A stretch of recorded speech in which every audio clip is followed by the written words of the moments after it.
Now, for the first time, we are actually opening the door for the news videos to be featured on WWE 2K23. So this is something that we will see, well, that you guys will see anytime I do the news videos now, because I actually don't have 2K22 installed anymore, because if I have 2K23, what's the point? But the point is, we're here for the news, and one of the reasons is because I wanted to talk about Dynamite, and I did just realize today's Wednesday, and Dynamite is on Wednesday, so if I wanted to talk about Dynamite, I needed to talk about it tonight. But with that being said, we have other news to get to, but we're going to start with tonight's reveal of the Blood and Guts participants from the Elite side and the BCC, the Blackpool Combat Club.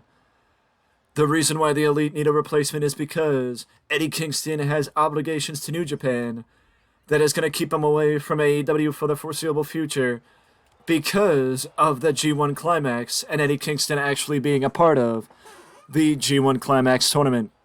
So that means that the Elite need a partner, and with Bryan Danielson's injury, the Blackpool Combat Club and Takeshita need a partner as well. With that being said, there have been a lot of rumors, there have been a lot of updates on who potentially could be in the Blood and Guts match, including Kota Ibushi on the Elite side, siding with his former friend and former partner, Kenny Omega, as well as Chris Jericho joining up with the BCC against Kenny Omega and the Elite, assisting his friend Don Callis, who has been recruiting Chris Jericho to join up with the BCC for Blood and Guts, but also CM Punk even pitched himself to be a part of the Blood and Guts match on the side of the BCC against the Elite, which I think would be something that fans would be salivating at because they would get the opportunity to see Punk in action with the Elite, which is something that I don't think anybody expected at this point.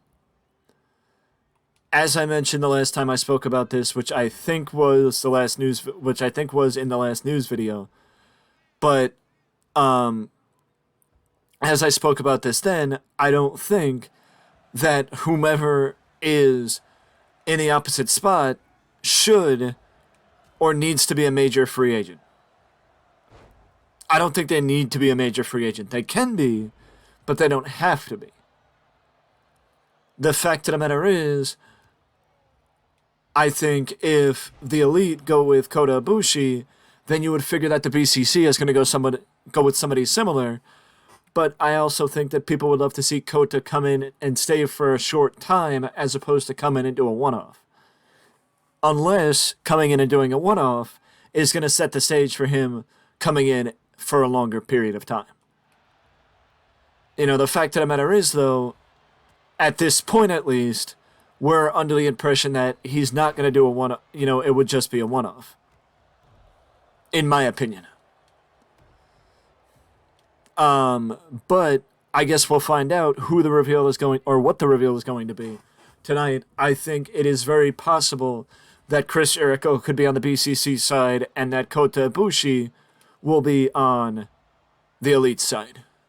I think that is 100% how it's going to iron out, because that is the way that would make sense, or that would be what makes sense from the standpoint of Kenny and the Elite finding somebody on their side and the other side finding somebody that has a history with Kenny Omega as well. As far as other stuff from AEW, Brian Pillman Jr. is apparently done with the company as his contract expired pretty recently. I think, unfortunately, with all the new toys and the fresh faces coming in within a short period of time, it kind of distorted and took the attention away from Brian Pillman Jr. and Griff Garrison. I think Brian Pillman Jr. has enough talent to be able to land on his feet wherever he goes, but the fact of the matter is, he's done with AEW for now.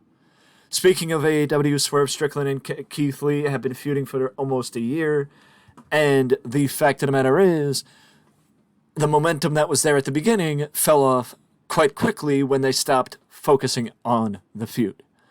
But there is a planned blow-off for Swerve versus Keith Lee, which will probably be something that is played up in the World and the Tag Team Eliminator Tournament, or whatever the mystery partner tournament that they're doing, or the tag team tournament that they're doing, and it'll be played up in some form or fashion in that way to lead to that, which I think either All Out or All In. It's not All Out or All In, is it? It's All Out or All. Oh no, All Out. Yeah, it's All Out. Yeah, All Out's the pay-per-view. It's either that or whatever pay-per-view is in the fall. Like whatever secondary pay-per-view is going to be in the fall, unless the pay-per-view that AEW is planning is only going to be in August, and they're not going to have one in September as well, which, I mean, props to them if they try, but I think it would be a little too much too fast. But either way, I think it is entirely possible we could see Keith Lee versus Swerve Strickland finally happen at Wembley in August. McIntyre, according to reports, has not had contract discussions with WWE just yet. I think it is possible that we may see this happen in the fall. I think they're just, like, McIntyre doesn't want to sign on yet until he's penciled in for something of substance and given something that matters a bit more than just bouncing around between feuds.